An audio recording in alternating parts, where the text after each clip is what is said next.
목사님께서 말씀 증거해 주시겠습니다.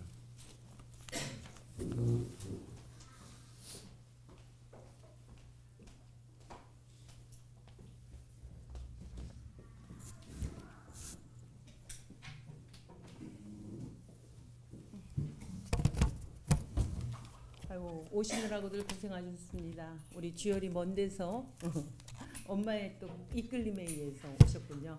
반갑습니다.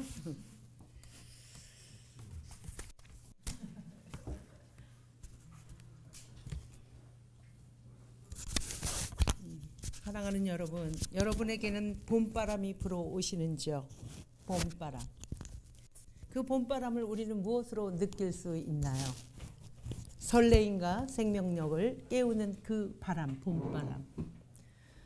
얼어붙어 있던 단단한 대지도 어느새 부드러운 땅으로 숨을 쉬는 것을 우리는 볼 수 있습니다. 어느새 파른 풀들이 나 여기 나왔어, 나 좀 봐주세요 하고 인사하는 것 같습니다.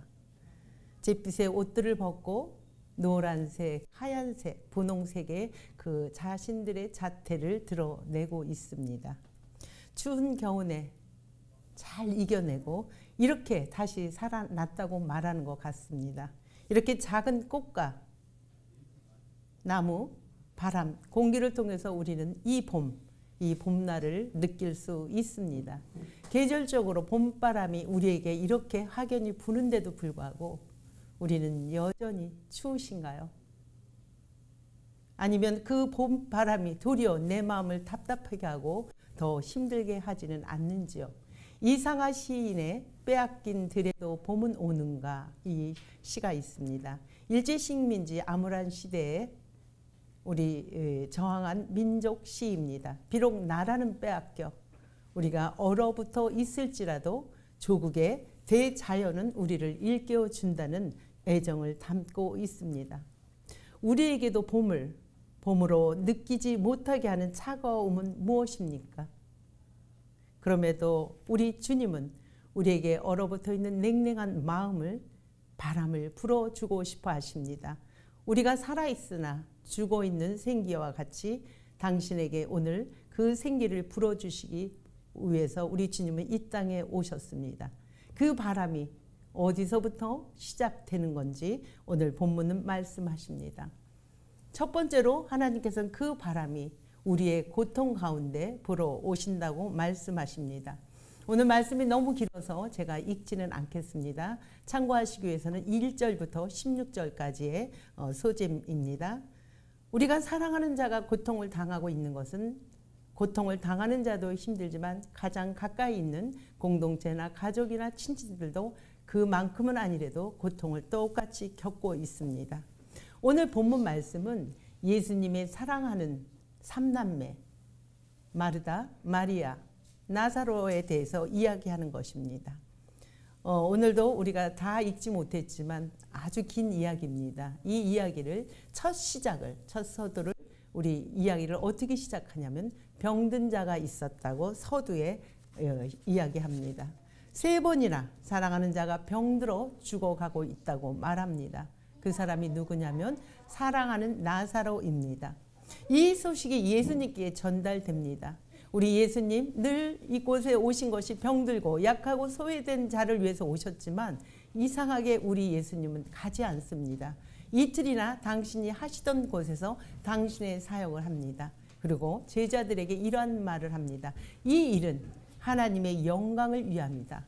이 일로 인하여 하나님의 아들인 예수 그리스도도 영광을 받기 위함이라고 이야기합니다. 나사로가 위중한 가운데 그 이틀을 기다리는 그 가족들과 주변 사람들은 얼마나 애가 탔겠습니까? 그러나 내가 지금 나사로에게 가지 않는 것은 도리어 좋은 일이다. 도리어 잘된 일이다. 이렇게 말씀하십니다. 이 일로 인하여 제자들, 예수님 곁에 있는 제자들, 너희가 나에 대해서 눈을 뗄 것이다. 이렇게 말씀하시는 것입니다.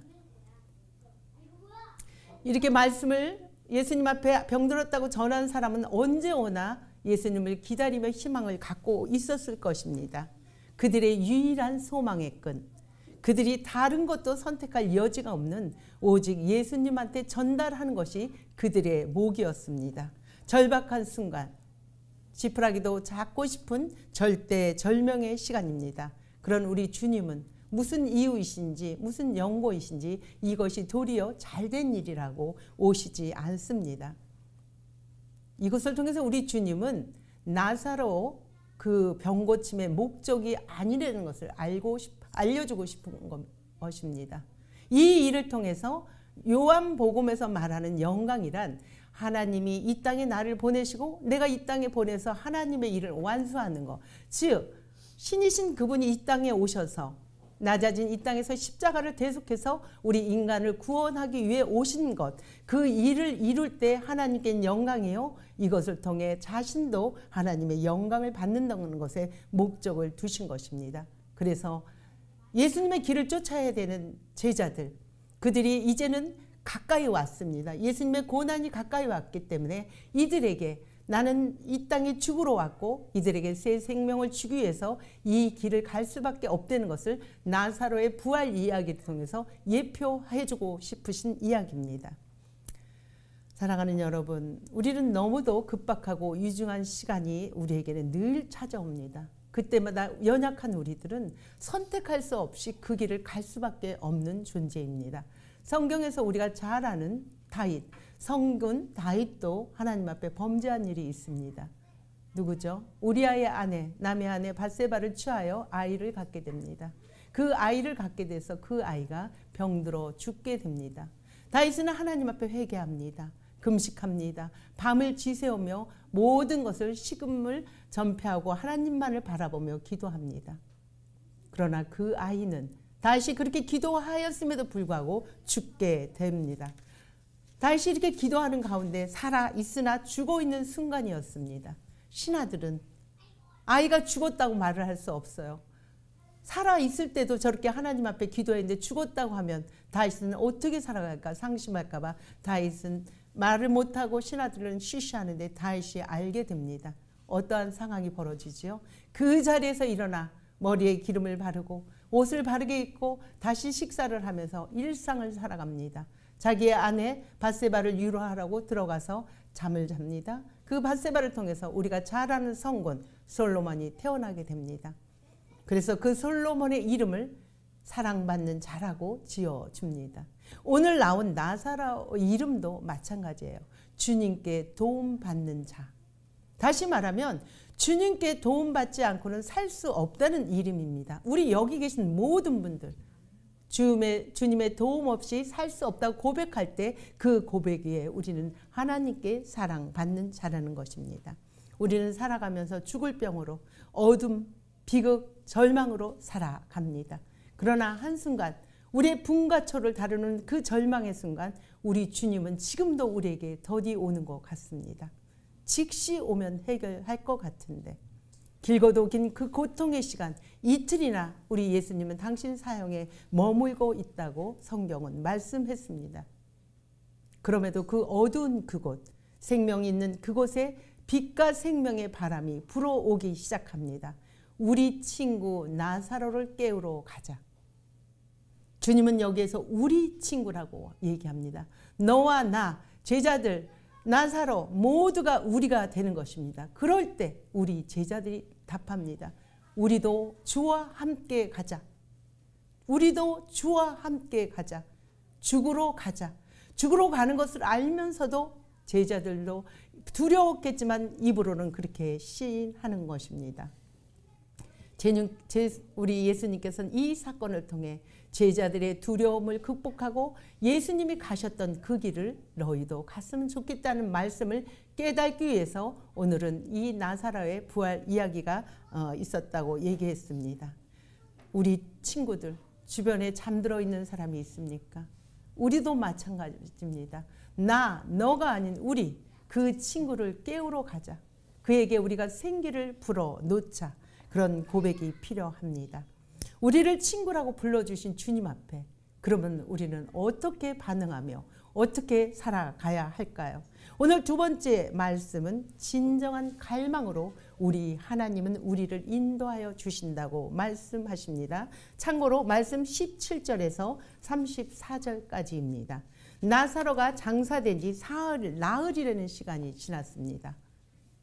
나흘이란 그 기간은 우리가 장례를 치러보면 알지만 사랑하는 사람을 잃은 것보다 사랑하는 사람한테 부탁을 했어요. 전지전능한 예수님한테 부탁을 했는데 그 예수님한테 부탁을 거절당한 그 슬픔이 더 크지 않았을까 싶습니다.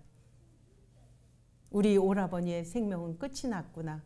절망하는 그 가운데 우리 예수님이 그 배단위로 오시고 계신다는 소식을 마르다가 듣게 됩니다. 마르다는 예수님이 오신다는 소리에 문 어귀에 나가서 우리 예수님을 마중합니다.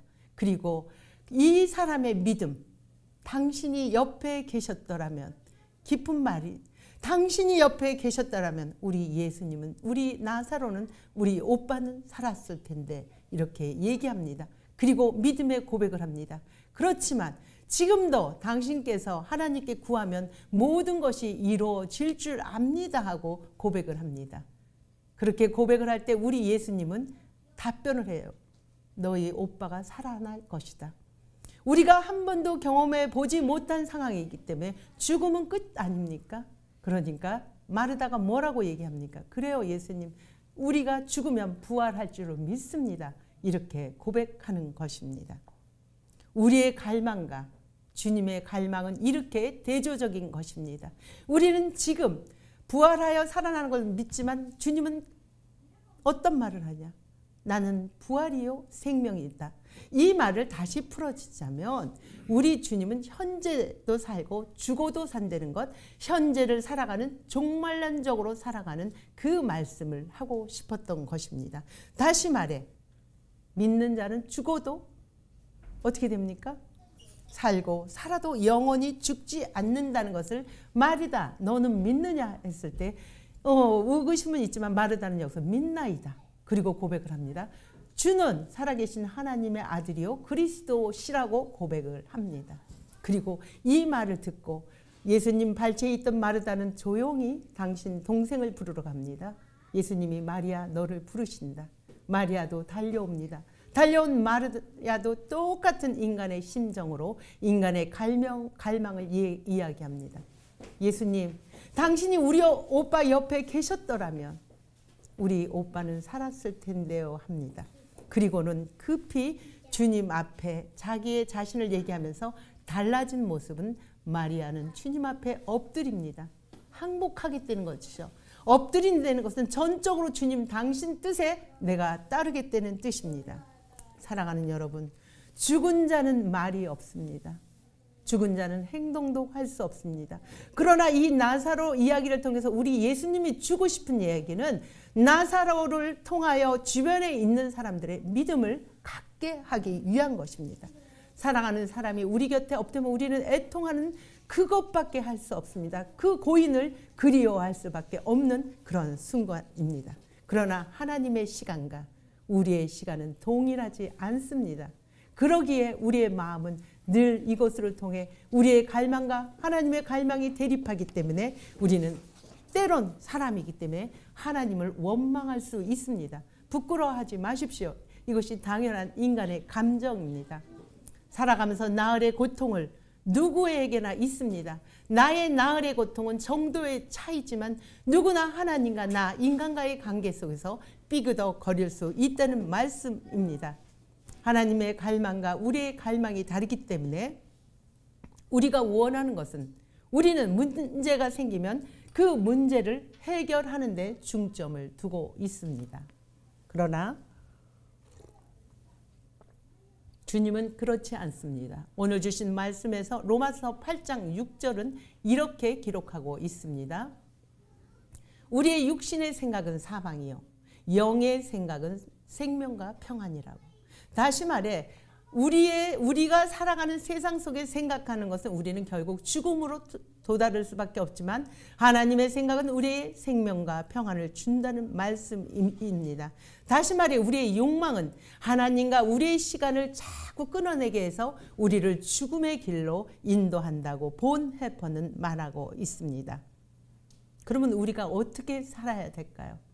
우리도 주님을 닮아서 우리의 영이 생명과 평안을 하나님을 향하여 갈망하는 쪽으로 나아가야 됩니다. 그 길이 어떤 길인가요? 부활이며 생명인 예수의 길을 가면 되는 것입니다. 자기 십자가를 지고 자기를 부인한 예수의 길, 신의 길을 저버리고 이 땅에 낮아지기 위해서 이 땅에 오신 그 고난의 길입니다. 우리 주님의 엎드림, 우리 주님의 낮아짐, 우리 주님의 이 땅에 와서 섬기는 그 사랑을 우리가 하면 되는 것입니다. 우리는 이미 부활 신앙을 여기 계신 분들은 다 맛봤습니다. 우리 모두에게는 이미 하나님을 맞아 들이신 분입니다. 그러나 하나님 나라는 진행형으로서 우리가 가는 그날까지 나아가야 될 길입니다. 우리 예수님 인간의 삶 속에 낮아짐으로 자기를 부인하고 오셨습니다. 가장 외롭고 처절한 그곳에 함께 슬퍼 우십니다. 로마서 12장 15절 함께 기뻐하는 자 웃고 함께 슬퍼하는 자 울으라고 합니다. 예수님이 먼저 보이는 것은 신성이 아니고 인성으로 보이시고 신성을 나타내신다는 말씀이십니다. 그렇게 갈망하는 우리에게 주님은 우리를 어떻게 사용하기를 원하십니까? 어떻게 생명과 평안을 갖고 우리를 반응하라 하십니까? 세 번째로 하나님께서는 자녀의 삶, 하나님의 자녀의 삶, 하나님의 사랑받는 자녀의 삶을 증거하라 말씀하십니다. 38절에서 45절까지 말씀입니다. 주님은 사람다움을 친히 보이셨습니다. 그 누구보다도 오늘 말씀에서 비통이 울으셨다고, 우리 예수님도 눈물을 흘렸다고 기록되어 있습니다. 인간이 애통하는 그 삶의 자리에 우리 주님도 참석하시고 참여했다는 소리입니다. 유대인들은 비아냥거립니다. 네가 맹인의 눈도 뜨게 했는데 죽은 나사로를 못 살리냐고. 그러나 우리 예수님은 그것을 건의를 그들에게 강개하지 않습니다. 오직 에너지를 집중하는 것을, 사람을 살리는 것에 마음을 둡니다. 죽은 지 나흘이 되어서 냄새나는 나사로, 그 무덤에 직접 참여하며 함께 하는 것입니다. 우리 주님은 십자가를 말씀으로 지지 않으셨습니다. 십자가에 친히 올라가 매달리신 분이십니다. 그 고통의 자리 한복판에서 인간의 슬픔을 기쁨으로 전환시켜 주신 주님이십니다.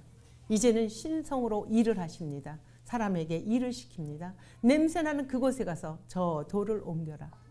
마리아가 얘기합니다. 주님, 나흘이나 돼서 냄새가 심하니까 그냥 하지 마시라는 거죠. 포기하라는 소리죠.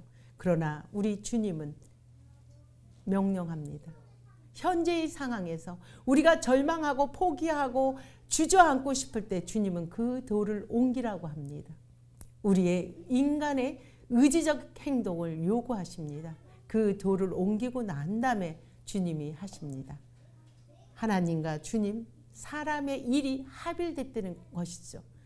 사람을 통해서 그 일이 의지적 행동이 이어졌을 때 주님은 하나님 앞에 감사합니다. 내 기도를 들어주실 줄 안다고 고백하는 것입니다.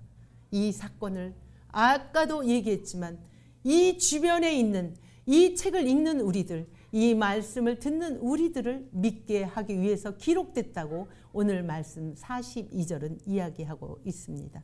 무엇을? 아버지께서, 우리 하나님께서, 우리 예수님, 나를 보내신 것을 너희로 믿게 하기 위함이라는 것입니다. 그리고 나서 우리 예수님이 말씀하십니다. 나사로야 나와라. 나사로의 움직임 없는 멈춤의 시간, 어둠의 공간, 묶여있던 몸이 자유롭게 활동하게 됩니다. 그러나 이 본문을 통해서 우리는 더 넓게 봤으면 좋겠습니다. 나사로의 움직임은 본인 한 사람이 살아난 것이 아닙니다. 돌을 옮긴 사람들, 배를 동여매고 수건을 얼굴에 감춘 것을 풀어준 함께 참여한 그들에게도 믿음을 보게 되는 것입니다. 많은 유대인들이 오늘 45절 말씀에 고백합니다. 우리가 예수를 믿게 되었다고. 다음 주에 이어지는 거지만 이 말씀을 통해서 예수님은, 사람을 살린 예수님을 죽이기로 작정했다고 이 말씀이 계기가 되는 것입니다. 이 사건이, 사랑하는 사람 여러분, 사람을 만나다 보면 우리는 이런 소리를 듣게 됩니다. 저 사람 참 사람다워. 저 사람 참 사람답고 참 좋아. 사람다움이 무엇입니까? 사람다움이 무엇입니까? 그 사람 옆에 가고 싶고 그 사람 앞에서는 모든 말을 진실하게 토로하고 싶고 그 사람 앞에서는 흉어물이 없고 그 사람 앞에서는 예쁘게 꾸미지 않아도 그냥 편안한 내 모습 있는 그대로 보이고 싶은 사람이 사람다움 아닌가요? 그렇게 슬픔을 그들하고 나눠줄 때 그들의 슬픔이 기쁨으로 전환이 되고 기쁨을 나눌 때는 그 기쁨이 배가가 돼서 더 많은 에너지로 나눠줄 수 있는 힘이 되는 것입니다. 주님은 우리의 가장 밑바닥을 징검다리 삼기를 원하십니다. 냄새나는 곳, 막혀진 돌을 굴려야 합니다. 여러분들이 어두운 곳, 여러분들이 숨고 싶은 곳, 나를 드러내고 싶지 않는 곳이 어디인가요? 죽음 같은 절망, 두려움으로 아무한테도 보이기 쉽지 않는 꽁꽁 싸매어 있는 나사로와 같이 죽은 그 고통에서 꽁꽁 싸매어 있는 그 막혀 있는 돌을 주님은 우리에게 옮기라 하십니다. 주님은 우리의 막힌 담을 당신이 직접 당신의 몸으로 헐고 우리 하나님과 우리를 화목하게 만드셨습니다. 그러할 때 우리 주님은 각자의 이름을 불러주십니다. 오늘 성경에서는 나사로야 각자의 이름을 마음속으로 불러보시기 바랍니다. 우리의 멈추었던 어두운 시간과 공간을 뛰어넘어 우리를 묶어두었던 강박과 불안이 자연스럽게 풀어 헤쳐지며 걸어올 수 있는 용기가 생겨나는 것입니다. 사랑하는 여러분, 나사로는 누군가의 애통하는 사람이 있었기에 우리 주님이 애통하는 마음이 있었기에 누군가가 때로는 돌을 움직여 주었기에 누군가는 그 동여맨 수의를 벗겨 주었기에 나사로라는 생명이 살아납니다. 그러나 우리는 그것을 넘어서야 됩니다.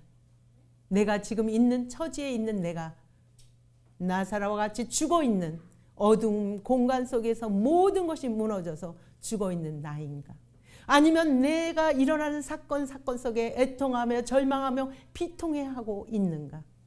아니면 저 치워버리기 싫은 저 냄새나는 돌, 그 곁에 가기도 싫어서 옴짝달싹하지도 못하고 있는가? 내 흉악한 내 모든 내면과 외면의 모습을 풀어 헤치기 싫어서 망설이고 있지는 않는지 여러분의 위치는 각자 어디에 있는지 생각해 보길 바랍니다. 예수님의 영광과 십자가는 서로 배제되지 않습니다. 서로 보완되는 관계입니다. 우리는 이것을 행할 때 우리도 십자가의 길을 걷는다 하면서 부활의 영광을 보기 위해서는 보완적인 삶을 살아야 됩니다. 이렇게 사는 사람들이 그리스도인이라고 부릅니다.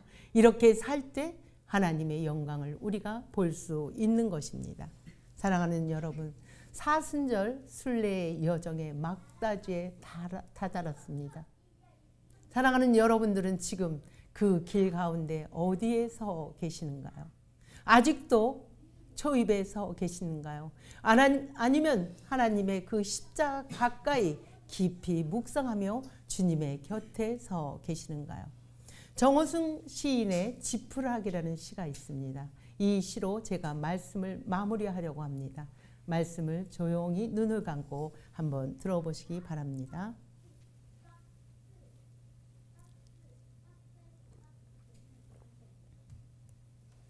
지푸라기.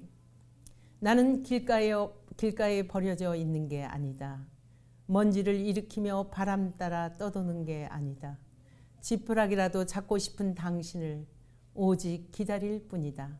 내일도 슬퍼하고 오늘도 슬퍼하는 인생은 언제 어디서나 다시 시작할 수 없다고, 오늘이 인생의 마지막이라고 길바닥에 주저앉아 우는 당신이 지푸라기라도 잡고 다시 일어서길 기다릴 뿐이다.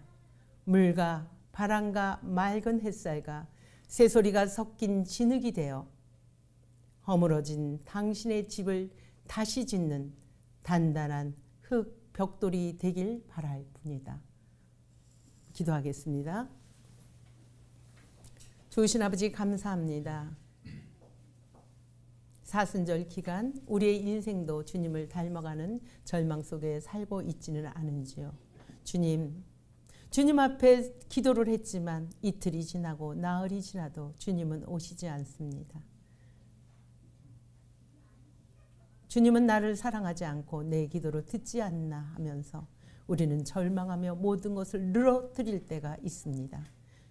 그러나 주님은 우리 친구 깨우러 가자 합니다. 우리의 친구가 되신 예수님, 우리에게 오셔서 우리에게 당신의 모든 것을 아낌없이 다 주시고 우리를 하나님과 화목하게 하신 주님 감사합니다. 이 말씀 마음에 품고 우리도 죽으러 가자, 생기를 풀어놓으러 가자 외치는 제자들이 될 수 있도록